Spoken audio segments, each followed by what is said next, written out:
Bonjour à toutes et à tous, bienvenue sous la canopée, ici Monsieur Green. S'adapter au changement climatique et aux ressources limitées de notre planète passe par une prise de conscience des besoins nécessaires pour vivre décemment et en harmonie avec la nature et avoir le moins d'impact négatif possible.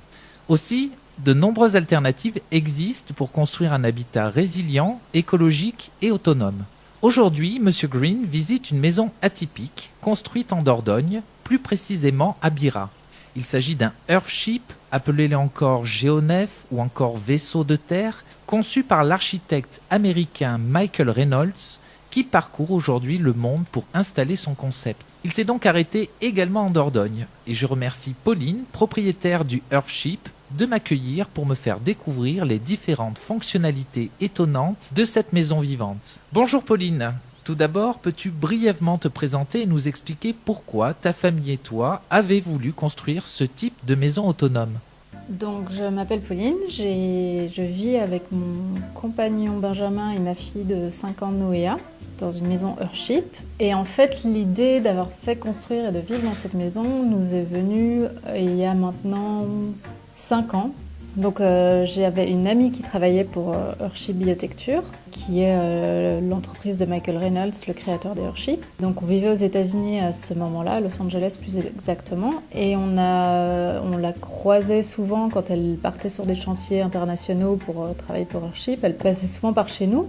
Et on la croisait et à chaque fois elle me parlait de ces maisons, elle me disait ça te plairait tellement, il faut que vous veniez voir, c'est au Nouveau-Mexique, c'est quand même assez loin de Los Angeles, mais bon il y a un moment on s'est motivé, on s'est dit il faut quand même qu'on aille voir ça.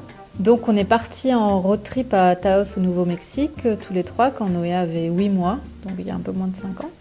Et donc on a passé une semaine à Taos, là où donc les premières Earthship ont été construites et où maintenant il y en a quelques centaines parce que c'est là que Earthship expérimente en fait de nouveaux types d'habitations qui sont toujours basés sur les mêmes principes. Mais bon.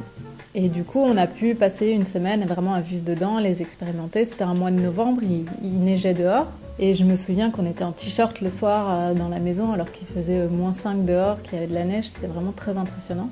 Et de se dire que tout ça était autonome et que ça fonctionnait tout seul, voilà.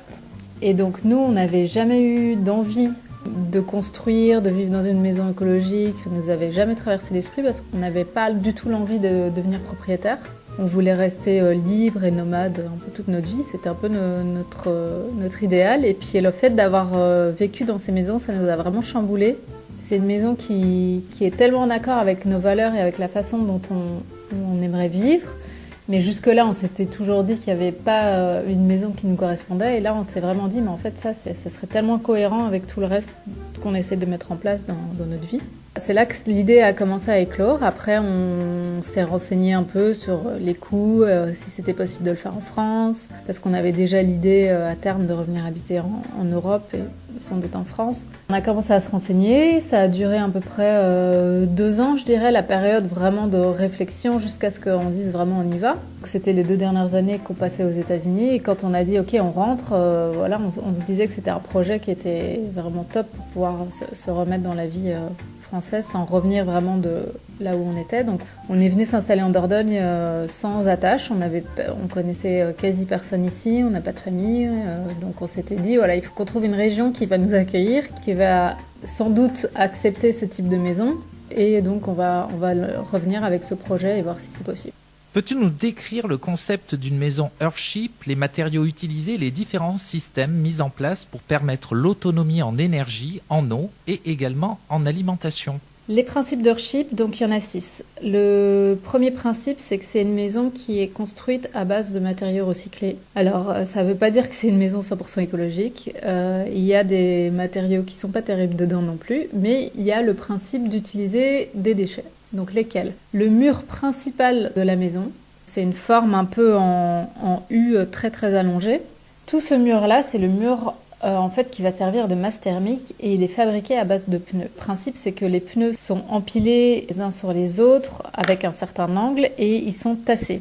Le pneu en lui-même n'a aucun intérêt au niveau masse thermique, mais c'est le fait de tasser le pneu avec de la terre ou ce qu'on trouve sur le terrain. Nous, on avait beaucoup de cailloux, donc c'était un mélange de terre et de cailloux. Le fait qu'il n'y ait pas d'air du tout dans cette masse qui va permettre de garder la chaleur ou la fraîcheur en été et de la redonner constamment et donc de garder une température quasi constante. Donc il y a quand même des variations entre de 4-5 degrés, mais même pas normalement quand la maison est vraiment performante. Donc au bout de quelques années, on devrait avoir que 2-3 degrés de différence. Donc ça, c'est le mur de base du Earthship. Donc dans notre maison qui fait 150 mètres carrés, on a utilisé à peu près 800 pneus, un petit peu plus, je crois. Voilà, c'est 800 pneus en moins dans la nature à traiter. Donc après, on a aussi les bouteilles en verre. Donc on en a utilisé à peu près 6000 sur la maison. On fait des briques de verre en fait. Donc on les coupe en deux, on les nettoie, on les sèche et on met des culs de bouteille deux coups de bouteille ensemble pour former une brique. Et avec ça, on peut monter des murs qui laissent passer la lumière et qui en plus donnent un côté design intéressant et qui est un peu la marque de fabrique d'Earthship. Et puis on a aussi utilisé des canettes pour les cloisons des murs pour utiliser moins de ciment, moins de matière. Voilà. Et on a aussi utilisé pas mal de bouteilles en verre pour bloquer des trous. Voilà. C'est toujours l'idée d'utiliser moins de matière. Donc, par exemple, quand on a fait notre douche aussi, on a rempli avec des morceaux de bouteilles cassées, avec des choses pour utiliser moins de ciment, quoi. Donc ça, c'est le premier principe. Deuxième principe, c'est qu'il est autonome en eau. Le toit est incliné et il y a des bacs aciers qui font qu'il y a une assez grande surface pour récolter les eaux de pluie. On peut récupérer pas mal d'eau de pluie. On a 3 grosses citernes. On a 18 mètres cubes de citernes enterrées à l'arrière de la maison. Et donc, ça nous permet d'être autonome en eau. Et après, on est aussi donc autonome en électricité parce qu'on a des panneaux solaires et des batteries. Donc ça, c'est le 3e système. Le 4e, c'est la réutilisation et le traitement des eaux en interne. Donc en fait, l'eau qu'on utilise dans les éviers, dans les douches, le lave-vaisselle, le lave-linge, tout ça va aller dans des bacs de plantes, dans les bacs de plantes qui sont dans la serre. L'eau va être nettoyée par les plantes et en plus ça va donner de l'eau aux plantes, donc il n'y a pas besoin d'arroser les plantes qui sont dans la serre. Et derrière, cette eau va revenir dans les toilettes. Donc quand on tire la chasse, c'est de l'eau qui a déjà été utilisée 2 fois. Et après, ça va sortir dehors en phytoépuration. Pas besoin de fosse septique, de traitement, on n'est pas relié aux égouts. Donc ça, c'est le 4e principe. Ensuite, il y a la production de nourriture dans la serre. On a 2 très grands bacs de plantes, donc on a l'eau qui arrive et dessus on a des sables de la terre et là on peut planter des petits arbres fruitiers, des plantes, de la nourriture, donc on peut faire pousser de la nourriture à l'intérieur de la maison et surtout on peut faire pousser des choses exotiques dans le sens où il ne gèle jamais, il fait rarement moins de 10 degrés dans la serre. Donc ça nous permet d'avoir des ananas, des bananiers, des tomates en hiver, des poivrons, plein de choses. Il y a des plantes qui restent même vivaces parce qu'elles ne gèlent jamais. Donc ça, c'est un petit luxe de pouvoir faire pousser des plantes comme ça dans sa maison. Le dernier système Earthship, c'est le fait qu'il n'y ait pas de chauffage. Le mur de pneus qui est tout le long de la maison, il va servir de masse thermique. Donc la serre qui est à l'avant de la maison a une inclinaison qui est calculée par rapport à la latitude où on se trouve pour pouvoir amener un maximum de lumière en hiver quand le soleil est bas et un minimum de lumière en été quand le soleil est haut. Donc la lumière et la chaleur. Cette serre va faire rentrer la chaleur dans la maison. La masse thermique du mur de fond va emmagasiner cette chaleur et la redonner lentement. Autour du mur, enterré derrière le mur, il y a une sorte d'emballage cadeau thermique, donc tout autour de la maison, pour pas justement que cette chaleur soit perdue dans la terre à l'arrière. Ça nous permet d'avoir une température plus ou moins constante. Alors pour le moment, la maison n'est pas encore complètement efficace parce qu'elle est encore trop jeune, mais on devrait avoir entre 18 et 22 degrés toute l'année. En été, pour pas qu'il fasse trop chaud, là on a un système de puits canadien, donc dans chaque pièce on a des ouvertures avec des tuyaux en grès qui sont sous la terre et donc qui vont amener un air frais à 15 degrés. On va ouvrir une trappe qui est en haut des portes qui donne sur la serre et à l'intérieur de la serre on va ouvrir une autre trappe qui s'évacue. L'air chaud va monter et ça va attirer l'air frais des tuyaux qui va faire un effet d'air conditionné complètement naturel. Donc il faut juste bien savoir jouer avec les portes et bien connaître la maison. Avec cette maison, on peut s'empêcher de vivre au rythme naturel. Au-delà de la protection qu'apporte tout type d'habitat, il semblerait qu'il en découle une certaine philosophie de vie. Peux-tu nous en parler ?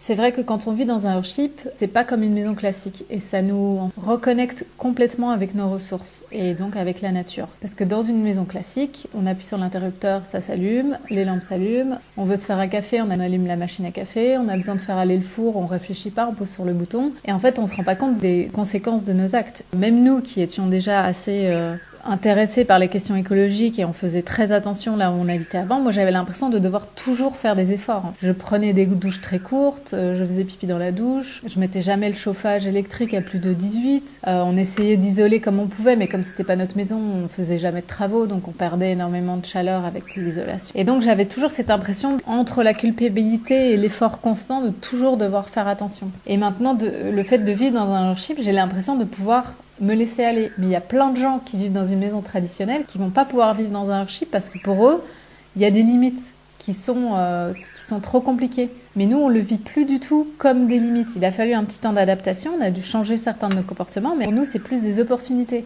C'est, aujourd'hui, on a telle et telle ressource, alors on va adapter nos comportements et on va faire ça et ça. Donc aujourd'hui, on a une grande journée de soleil et on sait que nos citernes sont plutôt remplies et qu'on annonce de la pluie de fin de semaine. On sait qu'on va pouvoir prendre une douche assez longue, qu'on va pouvoir laisser couler l'eau quand on nettoie les légumes, qu'on va pouvoir faire des lessives, faire tourner le lave-vaisselle, mais qu'après, si pendant 3 jours il pleut et qu'il n'y a pas de rayon de soleil, là on va devoir faire attention, on fera pas de lessive, on fera pas tourner le lave-vaisselle et on fera attention à pas trop abîmer nos batteries. C'est juste des comportements à changer. Donc j'ai un exemple pour illustrer ça, c'est par exemple la bouilloire. Moi qui bois de la tisane et du thé toute la journée, j'avais tendance à toujours appuyer sur la bouilloire et je me rendais pas compte en fait de ce que consommait une bouilloire électrique qui est extrêmement énergivore parce que ça a besoin de chauffer de l'eau très vite. C'est à résistance, donc ça c'est quelque chose qui utilise beaucoup d'énergie. Même moi qui étais assez conscientisée sur plein de choses, j'avais aucune idée. J'appuyais, puis j'oubliais, puis hop, je réappuyais parce que j'avais oublié que j'avais fait chauffer l'eau, elle était redevenue froide. Et comme ça, 10-15 fois par jour, je pouvais appuyer sur la bouilloire. Donc quand on est arrivé dans la maison, on a continué à l'utiliser. On s'est très vite rendu compte que ça allait pas être possible. Parce que là, sur un système sur batterie, c'est pas possible, sauf quand il y a des jours de grand soleil. Mais donc, il a fallu trouver autre chose. Donc voilà, je me suis dit rapidement, hop, j'achète une petite casserole, un couvercle. Ça, c'est ma casserole à eau chaude. Le matin, je fais ma tisane pour la journée. Je le mets dans un thermos et j'ai ma tisane chaude toute la journée. Pour moi, ça, c'est pas un effort. C'est juste un changement de comportement. Et une fois que l'habitude est prise, ça me manque pas du tout d'avoir une bouilloire. Et maintenant, quand je vais chez d'autres gens, je vais avoir le réflexe de faire chauffer mon eau à la poêle, au gaz, ou même de façon électrique. Donc ça se discute. Je sais pas ce qui est plus intéressant. Ça devient très technique. Mais c'est vrai que c'est des réflexes, en fait. C'est des habitudes qu'on a et on se rend même pas compte. Et en fait, le fait de vivre directement avec nos ressources et d'avoir des limites, mais aussi parfois des opportunités, ça nous donne une autre relation à la nature et aux ressources. On se rend beaucoup plus compte d'où ça vient et de l'impact que ça a, comment on doit vivre pour respecter en fait ces ressources. Voilà donc un type d'éco-conception, le Earthship, conçu pour atteindre l'autonomie en ressources, se fondre dans le paysage au point que la nature est aussi présente à l'extérieur qu'à l'intérieur. Ça vous dit ? Eh bien, merci énormément Pauline pour ton accueil, très chaleureux dans ta maison 100% vivante. On se retrouve très bientôt pour parler de ton investissement également au niveau local pour sensibiliser à la lutte contre le gaspillage et les déchets avec l'association Zero Waste ou Zéro Déchet de Périgueux. Vous pouvez retrouver l'interview sur la chaîne YouTube de Monsieur Green avec quelques photos du Earthship de Pauline. Bonne semaine à tous, c'était Monsieur Green. Fin de la retransmission. Comment c'était? C'était un pur, absolument délire. J'ai trouvé ça green, oui. Green comment? Super green, aussi green que ça peut être. Green à la puissance des green, tu vois. Alors tu vois le green absolu. Green, plus green.